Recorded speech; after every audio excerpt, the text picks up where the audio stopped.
আবহাওয়া সম্পর্কে কৃষকদের আগাম বার্তা দেওয়ার জন্য 2018 সালে জয়পুরহাটের বিভিন্ন ইউনিয়ন পরিষদে স্থাপন করা হয় কৃষি আবহাওয়া বোর্ড ও রেইনগেজ মিটার। তবে এখন নষ্ট অবস্থায় রয়েছে এসব বোর্ড।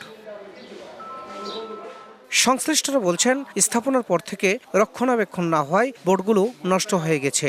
আর এসব বোর্ড থেকে কোনো সেবা না পাওয়ার কথা জানান কৃষকরা।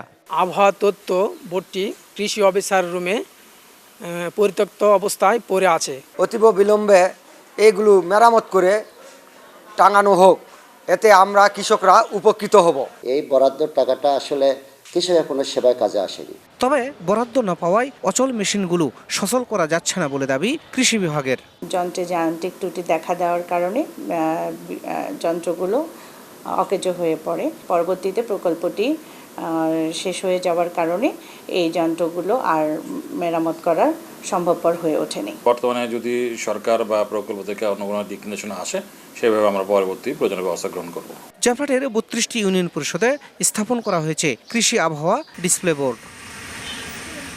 শাহিদুল ইসলাম সবুজ, সময় সংবাদ, জয়পুরহাট।